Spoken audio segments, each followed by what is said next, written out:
온전한 만족이라는 제목으로 말씀을 증거하겠습니다. 지난 8월 19일 밤 채널A의 예능 프로인 아이콘택트의 2020년 세계 부부의 날 올해의 부부 대상을 받은 노태근 최원숙 씨의 부부가 거기에 출연을 했습니다. 이 부부의 이야기는 감동이 있습니다. 콘택트를 보신 분도 계시겠고 또 이미 이분들이 많이 언론에 나왔던 그런 분들입니다. 내용은 이렇습니다. 이제 남편 노태근 씨는 1956년생으로 부산 사람입니다. 막노동을 하면서 술 없이는 지낼 수 없는 그런 나날을 보내는 중에 농협에 다니고 있던 부인 최원숙 씨를 만나서 결혼을 하게 되어집니다. 결혼식을 하고 이제 신혼여행을 갔는데 호텔에 들어가면서 숙박자 이름을 쓰는데 이 남편이 자기 이름을 잘못 쓰는 겁니다.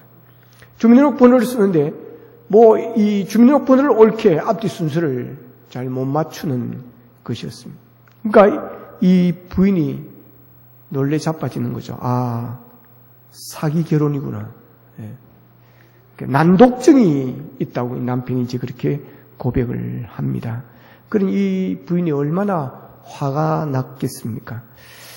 이 노태근 씨는 어린 시절 유복하게 자랐습니다. 아버지가 부산시청의 시청 공무원이었는데 이 아버지는 노태근 씨가 장남인데 이 장남에 대한 큰 기대를 갖고 있었습니다. 근데 심한 난독증으로 제대로 된 공부를 할 수가 없었고 늘 바보라는 소리를 들으면서 성장을 했고 결국 중학교를 졸업한 채 장사와 일용직에 전전을 했습니다. 그런 중에 농협에 다니던 동갑내기인 아내 최원숙 씨를 만나서 운명 같은 사랑에 빠지면서 이제 그의 인생이 달라지게 되어집니다. 가정을 꾸리고 멋진 가장이 되기 위해서 소규모 인테리어 업체를 운영하며 승승장구를 했습니다. 그러나 그 기쁨도 잠시 IMF 당시 공사를 발주하던 업체가 부도가 나면서 아내는 20년간 하였던 농협을 그만두게 되어집니다. 그 퇴직금으로 부도난 빚을 조금이라도 갚아야 했기 때문일 것입니다. 그리고 우여곡절 끝에 춘천으로 가서 춘천에서 정착을 합니다. 하지만 중졸이라는 편견은 어떤 일을 하든지 걸림돌이었고 성공을 위해서는 공부를 해야 되겠다는 마음을 먹게 되어집니다. 그러면서 43살 때 공부를 시작을 합니다. 아내 최원숙이가 남편에게 공부를 가르칩니다. 아내가 글자를 그림으로 가르치면서 글자를 머릿속에 저장하는 그런 방법을 터득했습니다. 그 이후에 45세가 되던 2001년부터 독학으로 수능 공부를 시작을 했습니다. 그의 아내는 쓰기와 읽기에 능숙하지 않은 남편을 위해 모든 수능 교재를 큰 활자로 뽑아서 교과서를 만들어 주었습니다. 그리고 녹음을 해서 일하는 시간에 일할 때 쉬는 시간마다 그리고 출퇴근할 때마다 들으면서 공부를 하라고 이 부인이 녹음을 다 해 주었습니다. 그렇게 열심히 공부해서 수능 모의고사를 봤습니다. 만점이 나왔습니다. 행정고시 모의고사를 한번 봤습니다. 만점에 가까운 점수가 나왔습니다. 그러면서 그는 수능 공부를 마스터해서 명문대학에 입학을 하고 그리고 행정고시를 치겠다는 합격하겠다는 큰 꿈을 꾸게 되어집니다. 이러한 꿈은 그를 공부에 더욱 몰두하게 만들었습니다. 하지만 기쁨도 잠시였습니다.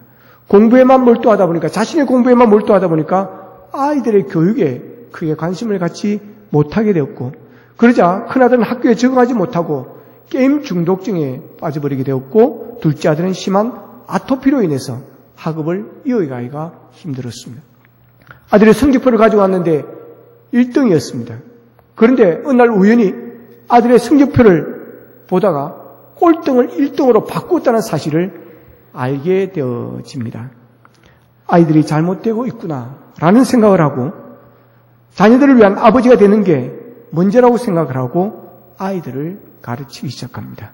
아버지가 과외를 시키는 선생이 된 것입니다. 그는 자신의 공부 노하우, 전수와 독특한 학습법으로 아이를 가르쳐서 큰아들은 서울대학에 입학을 하고 작은 아들은 한양대학교에 수석 입학을 하게 되어집니다. 그런 것들을 통해서 이 부부가 올해 세계 부부의 날, 올해의 부부 대상을 받았습니다. 이 부부가 이번 지난주에 채널 A의 아이 콘택트에 나왔습니다. 자, 영상을 한번 보겠습니다. 당신을 오늘 초대한 이유는 네. 이혼 고백이에요. 이혼 고백이에요. 이혼. 너무 놀랐어 진짜. 에? 아, 너무 놀라셨어. 우리는 지금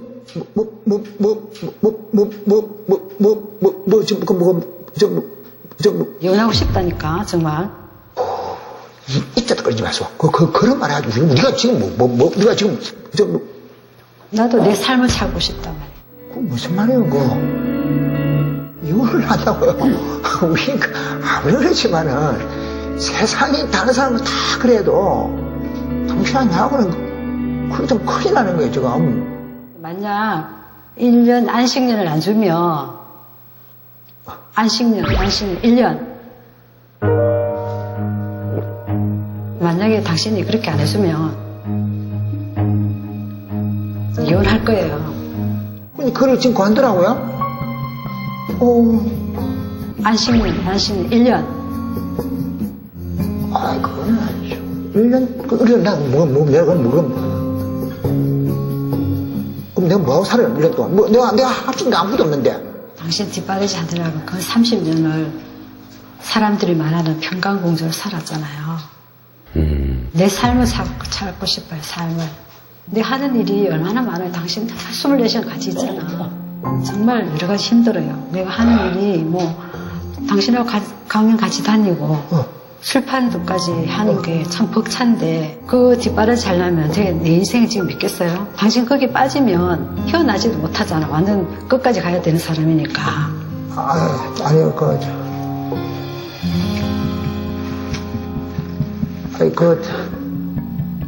당신도 좋아했잖아요. 당신이 너무 속도를 내니까 정말 내가 힘들어.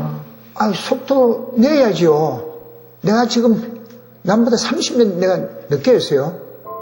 물론 내가 그 마음도 이해를 해요. 이해는 하지만. 내가 30년 넘보다 늦게 시작했어요. 내가 늦게 시작했는데, 그럼 어르신을 쳐가지고, 언제 가려고요? 다른 사람 벌써 한대 가 있다고, 지금요. 나는 이제 시작했는데. 당신 성격상 밀어붙이는 성격 때문에 그래서 내가 좀 스트레스 받는 거야. 내가 늦고 소극적이다라는데 소극적인 게 아니라 당신이 너무 현장 답사야 되고 뭐든지 빨리 해야 되는 스타일이니까 물론 내가 그 마음도 이해를 해요. 이해는 하지만 근데 조금 우리 진짜 천천히 되짚어가면서 가는 게 좋지 않겠나. 아니요, 그거는 내가 IQ 180이잖아요. 예? 창의지수 자, 여기까지만 보겠습니다. 한 300 된다고. 그거만 있어요. 여러분, 잘 보셨습니까? 평강공주 아내의 바보 온달 남편입니다. 이 남편은 공부의 비법이라는 책을 써서 베스트셀러가 되었습니다. 그래서 작가가, 저술가가 되었고, 또한 그런 것을 통해서 전문 강사로 아주 스타 강사가 되었습니다. 근데 부인이 남편을 이 아이 콘택트에 초대를 했는데 초대한 이유가 이혼하고 싶다는 말을 하고 싶어 했다는 것입니다.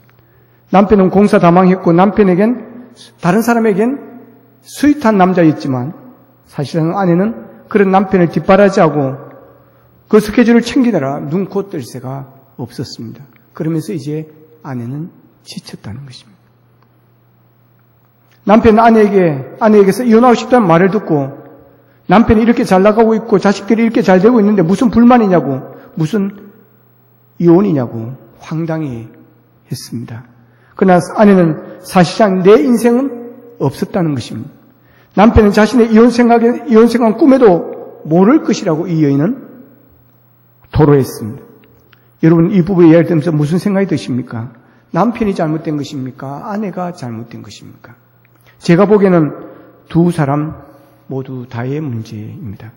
각자의 입장이 다를 수 있습니다. 남편이 그렇게 열심히 살면서 열심히 공부해서 책도 서술하고 유명 강사가 돼서 잘나가는 스타가 되고 자식들은 인류대학을 갔는데 뭐가 불만이냐고 그 남편처럼 당신도 좋아했지 않느냐고 생각하는 사람도 있을 수 있습니다. 방송에서 아내가 남편에게 이혼하고 싶다, 이혼할 거다, 그렇게 하지 않으려고 하면 최소한 나에게 1년의 안식년을 달라고 하는 그런 내용이 쭉 나오게 되어집니다. 그때 남편이 뭐라는 줄 아십니까? 방송에 나오지 않았지만 시간이 없어 80세가 될 때까지만 참고 나를 도와주라고 그러는 거예요. 80세가 되면 당신이 하고 싶은 대로 뭐든지 하도록 밀어주겠다는 것입니다. 완전히 또라이네.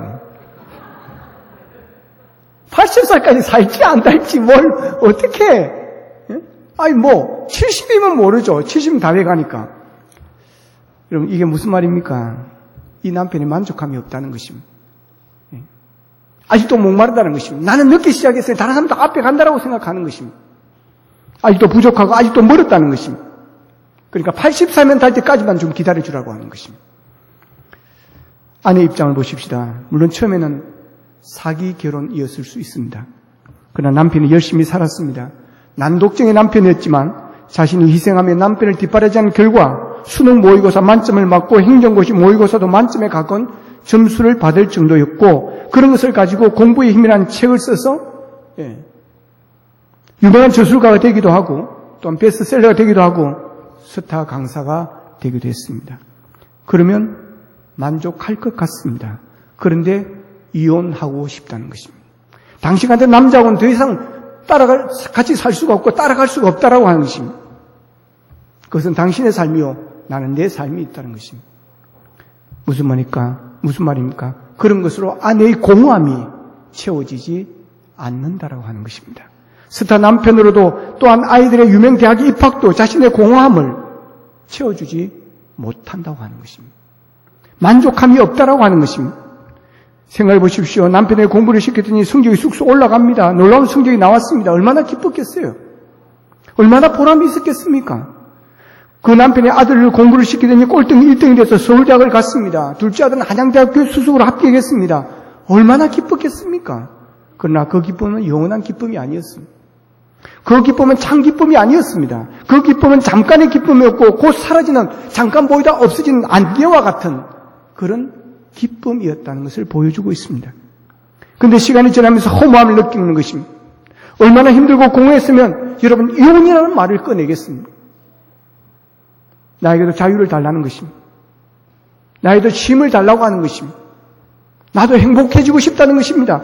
당신들의 행복은 당신들의 행복이요. 나도 나름의 행복이 있는데 당신들의 행복을 위해서 내가 끝까지 희생할 수 없다라고 하는 것입니다.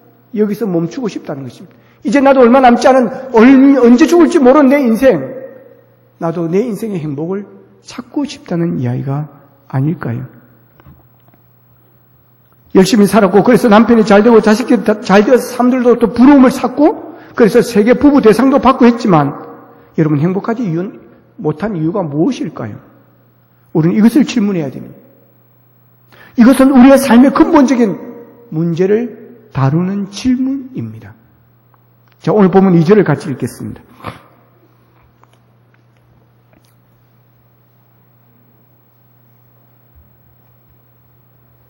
이사야서 55장인데 10편 55편 2절로 되어 올라간 것 같습니다.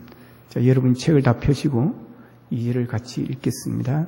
시작.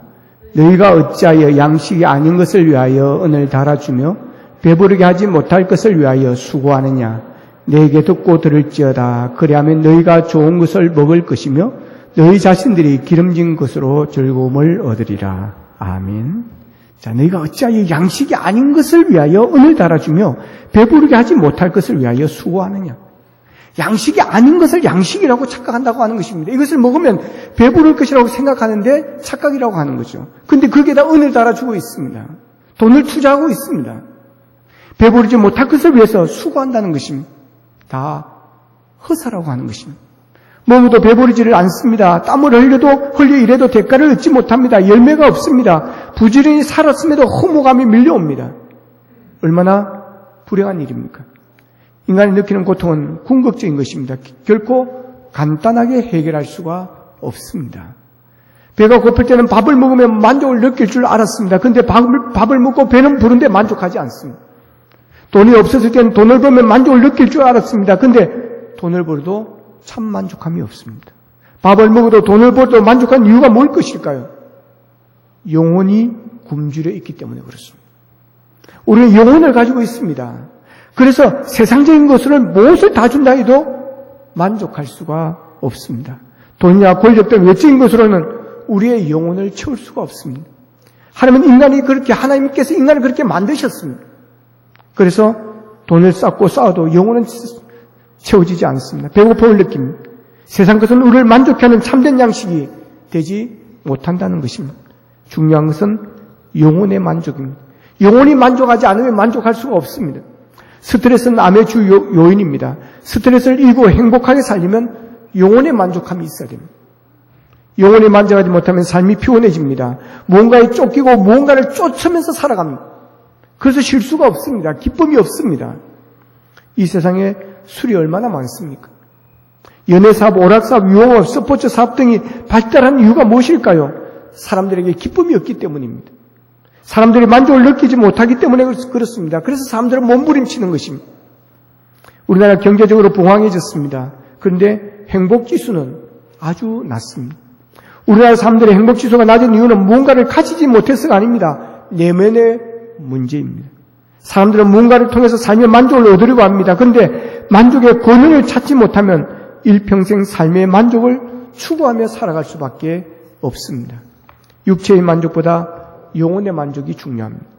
영혼의 만족 없이 육체의 만족함으로는 행복할 수가 없습니다. 그러므로 우리는 영혼의 만족에 관심을 가져야 되는 것입니다. 누가복음 19장에 보면 세리장 삭개오의 이야기가 나옵니다. 삭개오는 예수님이 그 말을 진단한다는 말을 듣고 예수가 어떤 사람인가 이런저런 소문을 들었습니다. 그래서 한번 보고 싶었습니다. 나갔는데 사람이 너무 많았습니다. 삭개오는 키가 작았습니다. 그래서 사람들이 너무 많으니까 예수님을 볼 수가 없습니다. 그래서 옆에 있던 뽕나무 위로 올라갔습니다. 삭개오가 어떤 사람입니까? 삭개오는 어디에서 태어났는지를 모르지만 현 주소가 여리고입니다. 여리고는 부유한 도시고 복된 도시입니다. 그래서 그곳에서 살기로 택한 것을 보면 그는 똑똑한 사람입니다. 그는 여느 사람처럼 그저 편하게 살다가 간 사람이 아니었습니다. 그는 꿈을 가진 사람이었습니다.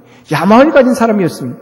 나는 평범하게 살지 않을 것이다. 나는 성공해서 상류사회에 진입할 것이다. 귀족 같은 삶을 살 것이다. 라는 꿈을 품고 사람들이 싫어하는 세무공무원의 길로 들어서게 되어집니다. 대단한 용기를 가진 것이죠. 당시 세무공무원은 사람들에게 욕을 많이 먹는 그런 곳이었습니다. 그들은 백성들에게 세금을 받아 자기 나라 이스라엘에 바치는 것이 아니라 이스라엘에 사용하는 것이 아니라 로마에 바쳤습니다. 더군다나 돈을 더 부풀려서 돈을 많이 받습니다. 그리고 로마에 갖다 바치고 나머지는 자기가 착복을 하는 것이었습니다. 그래서 모든 사람들이 세례를 미워하고 증오했습니다. 그런데도 삭개오는 성공하기 위해서 잘 되기 위해서 욕할 사람은 욕해라 하면서 용기 있게 세무공무원이 되어서 열심히 공부하고 열심히 근무했습니다.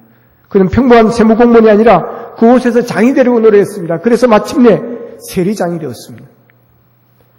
성공적인 사람이 된 것입니다. 지금으로 하면 국세청장이 된 것입니다. 국세청장은 굉장한 사람이라고 할 수가 있습니다. 거기다가 그는 부자라고 했습니다. 그러니 삭개오는 자기의 꿈을 이룬 성공한 사람인 것입니다. 그런 그가 사람들이 너무 많아 예수님을 볼 수가 없어서 옆에 있던 뽕나무 위로 올라갔습니다. 그가 예수님을 사랑하는 것도 아닙니다. 그가 예수님을 따르는 자도 아니었습니다. 예수님을 믿는 사람도 아니었습니다. 예수님에 대해 별로 관심도 없었던 사람입니다. 그는 오직 출세와 성공에만 관심이 있었던 사람입니다. 그런 사람들은 예수를 보러 갔다가 사람들이 많으면 그냥 돌아갑니다. 예수 어떤 사람인가 한번 보려고 했더니 안 되겠네. 예수가 뭐라고. 그냥 그러면서 가자. 돌아가는 것입니다. 그런데 삭개오는 뽕나무로 올라갔습니다. 아는 사람들이 보면 뭐라고 그랬겠습니까? 저 주책 보라고. 뭐 자기가 가다고 예수 보려고 저러고 있을까? 응? 그러나 삭개오는 체면을 내놓고 뽕나무에 올라갔습니다. 왜 그랬을까요? 그는 꿈을 이룬 사람입니다. 그러나 그는 만족함이 없었다라고 하는 것입니다. 그것으로 채워지지 않았다라고 하는 것입니다. 늘 공함이 있었다라고 하는 것입니다. 여러분 세상 것이 그런 것입니다. 신기루입니다. 그것이 합격해서 검사가 되고 판사가 되면 좋을 줄 알고 눈이 상할 정도로 이런 공부를 해서 검사가 되고 판사가 되어 보니 별것이 아니더라고 하는 거죠. 사업을 성공해가 몇만 명이 되는 회사의 경영자가 되면 좋을 줄 알았는데 그렇게 되고 보니 골치 아픈 일이 더 많다는 것입니다. 꿈에도 그러던 여인과 결혼하면 벅찬 행복을 누릴 것이라고 생각했는데 결혼해보니 별것 아닙니다. 세방살을 하면서 소름을 당할 때는 내 집 마련하는 것이 꿈이었는데 내 집을 갖고 몇 년을 살아보니 그것도 별것이 아닌 것입니다. 이 세상 것이 그런 것입니다. 건강해보았자 얼마나 더 살겠습니까? 200년을 살겠습니까? 300년을 살겠습니까? 자가용 열대를 굴러봐도 자가용 비행기를 굴러봐도 별것이 아닌 것입니다. 무언가를 이루었지만 공허함이 느껴지는 것을 여러분 경험해 보셨습니까? 사람들은 부러워합니다. 그래서 신나야 하는데 신나지를 않습니다. 만족스럽지 않습니다. 삭개오처럼 자신이 원했던 자리에 이르렀습니다. 자신이 원했던 것을 가졌습니다. 그러나 전혀 만족스럽지 않고 오히려 더 허무함이 더해가는 것입니다. 영혼이 부르짖는 것이 있기 때문입니다. 그토록 찾았던 것이 겨우 이것이냐고 영혼이 묻습니다. 남들은 성공했다고 박수 쳐주지만 정작 자신의 마음에는 평안이 없습니다. 끝을 보면 모든 것이 잘 돌아가는 것 같습니다. 그러나 영혼의 기쁜 곳에는 불안함이 있습니다. 사람들은 축하를 해주면 자신은 만족함이 없습니다. 만족하지 못하는 것은 결코 간단한 문제가 아닌 것입니다. 인생의 해답은 건강도 돈도 성공도 마약도 아닙니다. 인생의 참된 해답, 참된 행복은 영혼의 만족에 있습니다. 우리의 영혼이 만족하지 못하면 행복도 기쁨도 없습니다. 쉽게 피곤함을 느낍니다. 헛된 것에 집착하게 되어지는 것입니다. 영혼이 길을 잃었기 때문입니다. 영혼이 방황하기 때문입니다. 그래서 안식이 없습니다. 영혼의 소리를 들어야 됩니다. 성도님들은 영적으로 굶주렸으면 힘이 없습니다. 밥을 먹지 않으면 육체에 힘이 없는 것과 같습니다. 영혼이 기름지지 않으면 영혼이 힘이 없습니다. 영혼이 기름지지 않으면 영적 고울다공증으로 겪습니다. 영적으로 비실비실합니다. 힘이 없습니다. 그때 우리는 하나님께 우리의 영혼을 채워주시기를 갈망해야 되는 것입니다. 시편 63편 5절에 보면 골수와 기름진 것을 먹음과 같이 나의 영혼이 만족할 것이라 이런 말씀이 있습니다. 영혼이 만족해야 영혼에 힘이 생깁니다. 세상 것을 다 가지고 있다 해도 영혼이 힘이 없으면 육체도 힘이 없습니다. 그러나 영혼의 힘이 있으면 어떤 환경도 이겨냅니다. 활력이 넘칩니다. 생기가 여러분 넘치게 되어집니다. 그래서 오늘 본문에 이렇게 말합니다. 본문 1절을 같이 읽겠습니다. 시작. 오라 너희 모든 자들아 물러나오라 돈 없는 자도 오라 너희는 와서 사 먹되 돈 없이 값 없이 와서 포도주와 젖을 사라. 아멘. 오라는 것입니다. 오라. 돈 없는 자도 오라는 것입니다. 왜 오라는 것입니까? 목마름을 채워주시겠다는 것입니다. 그래서 돈 없는 자도 오라고 그러면 주님은 오늘 오라고 하십니다. 오라 오라 방황치 말고 오라 죄 있는 자들아 이리로라 주 예수 앞에 오라. 할렐루야. 여러분 우리 주님은 오라고 하십니다. 다 오라고 하십니다. 돈 없는 자도 오라. 너희가 와서 사 먹되 돈 없이 값 없이 와서 포도주와 젖을 사라. 여러분 오기만 하면 된다는 것입니다. 그래서 돈 없는 자도 오라고 하는 것입니다. 와서 사 먹어야 하는데 어떻게 사 먹으라고 했습니까? 값 없이 사 먹으라고 그랬습니다. 값 없이. 돈 없이 그냥 줄 것만 공짜로 줄 것만 하지 않고 값 없이 사라고 했습니다. 사야 된다는 것입니다. 그런데 값 없이 사라는 것입니다. 왜 그런 것입니까? 대신 갚아주겠다는 것입니다. 여러분 공짜가 아닙니다. 여러분 우리가 구원받은 것이 공짜가 아닙니다. 여러분 하나님의 은혜로 우리가 구원을 받았지만 그분이 대신 죄값을 치러준 줄로 믿으시기를 바랍니다. 와서 돈 없는 데 사라는 것입니다. 값 없이 사라고 했습니다.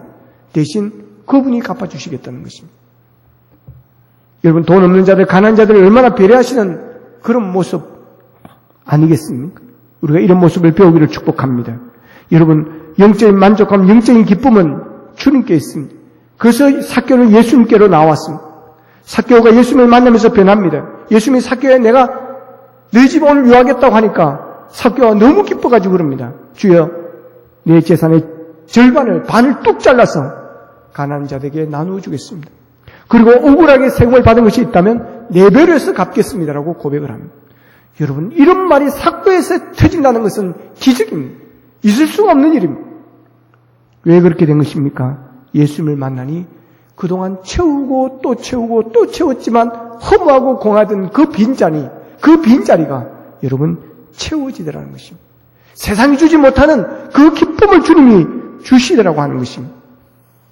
돈 많이 채우라고 생각했는데, 높은 자리가 채우라고 생각했는데 그런 것들이 주지 못하는 만족함을 예수님이 주시더라는 것입니다. 할렐루야. 그래서 그동안 움켜쥐려만 했는데 이제는 나누어주는 자가 되었습니다. 도와주는 자가 되었습니다. 그렇습니다. 우리의 목마름을 채워주실 분은 예수님입니다. 우리의 빈자를 채워주실 분은 하나님이십니다. 예수 안에 영혼의 만족감이 있습니다. 주님 안에 참 기쁨이 있습니다. 하나님 안에 우리의 목마름을 채울 수 있습니다. 부자도 가난한 사람도 배운 사람도 못 배운 사람도 예수님을 만나야 됩니다. 그렇지 않으면 참 만족을 얻을 수가 없습니다. 온전한 만족을 느낄 수가 없습니다. 그러나 누구든지 예수님께로 나오기만 하면, 하나님 앞으로 나오기만 하면 그곳에 구원이 있고 생명이 있고 거기에 목마르지 않는 샘물이 있습니다. 그래서 오라는 것입니다. 그래서 삭개오는 예수님께로 와서 구원을 받고 온전한 만족함을 얻었던 것입니다. 다른 것으로 우리의 마음을 채우려고 해서는 안 됩니다. 오직 하나님을 통해서, 예수님을 통해서만이 여러분 진정한 만족함을 경험할 수가 있습니다. 사도 바울은 빌립보 3장 7절 8절에서 이렇게 말합니다. 그러나 무엇이든지 내게 유익하던 것을 내가 그리스도를 위하여 다 해로 여길 뿐더러 또한 모든 것을 해로 여기면 내 주 그리스도 예수를 아는 지식이 가장 고상하기 때문이라. 내가 그를 위하여 모든 것을 잃어버리고 뱃을 물로 여기면 그리스도를 얻고 그랬습니다. 그리스도보다 더 귀한 것이 없더라고 하는 것입니다. 세상 모든 것을 버리고라도 예수 그리스도를 얻으면 여러분 거기에 참 만족이 있다라고 하는 것입니다.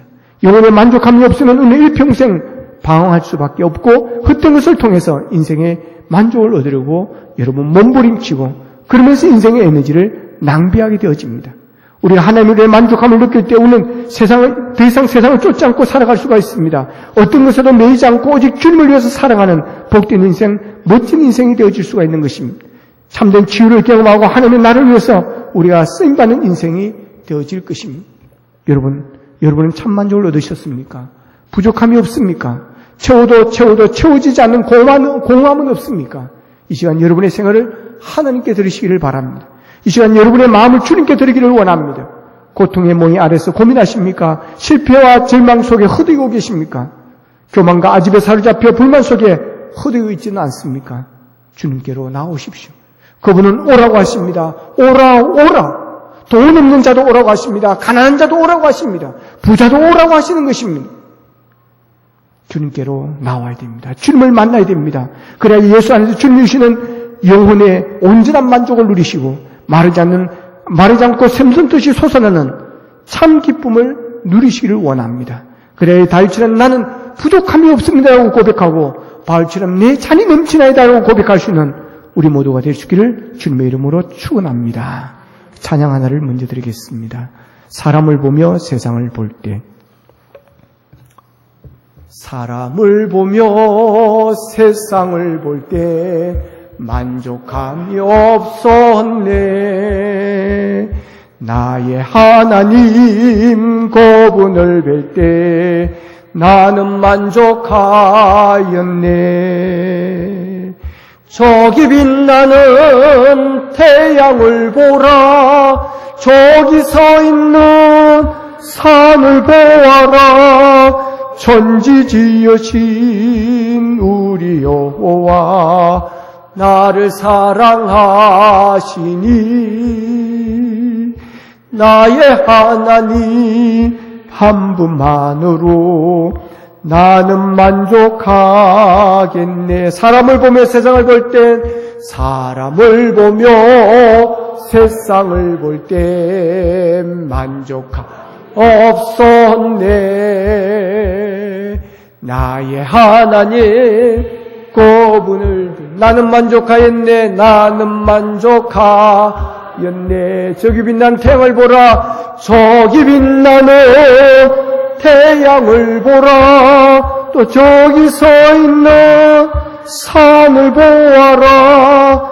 천지 지으시 우리 여호와 나를 사랑하시니 나의 하나님 한 분만으로 나는 만족하겠네. 다 같이 합심해서 기도하겠습니다. 말씀을 붙잡고 말씀 생각하면서 기도하겠습니다. 하나님, 열심히 살았습니다. 열심히 달려왔습니다. 그러나 채워지지 않는 공허함이 있습니다. 아버지 하나님여, 늘 마음에 허전함이 있습니다. 하나님, 세상으로 채워지지 않은 이 공허함, 오직 영혼의 목마름에서 오는 영혼이 채워지는 것으로 인한 해결이라고 말씀을 통해서 오늘도 은혜 받았습니다. 하나님, 만나주시를 원합니다. 오라고 하시는 주님 앞으로 오기를 원합니다. 우리가 주님 앞에 나와 우리의 목마름을 해결하기를 원합니다. 돈 없는 자도 오라. 너희는 와서 사 먹되 돈 없이 값 없이 와서 포도주와 젖을 사러 가셨습니다. 하나님 아버지, 이제 주님이 주시는 은혜, 하늘이 주시는 은혜를 누리며 살기를 원합니다. 영혼의 기쁨, 영혼의 만족을 누리며 살기를 원합니다. 주님을 바라보게 하옵소서. 말씀으로 살기를 원합니다. 아버지 하나님이여, 주님의 은혜 속에 살기를 원합니다. 성령 충만으로 살기를 원합니다. 아버지 하나님, 그리하여 믿음으로 승리하게 하여 주시고, 아버지의 세상 모든 것을 이렇다 할지라도 주님 때문에 만족하는 삶을 살아가는 우리가 되게 도와주시옵소서. 오직 하나님 한 분만을 사랑하며 살게 하시고 주님 한 분만으로 아버지 하나님이여 승리할 수 있도록 도와주시옵소서. 다 같이 기도드리겠습니다. 사랑하신 아버지 하나님 감사합니다. 사람을 보며 세상을 볼 때 만족함이 없었습니다. 아버지 하나님, 아버지 남편이 잘 되었고 자식들이 잘 되었지만 그러나 내 마음에 공허함이 있었습니다. 아버지 하나님이여, 여자의 마음에는 허전함이 있었습니다. 그래야 여자는 더 이상 그 인생을 사는 것이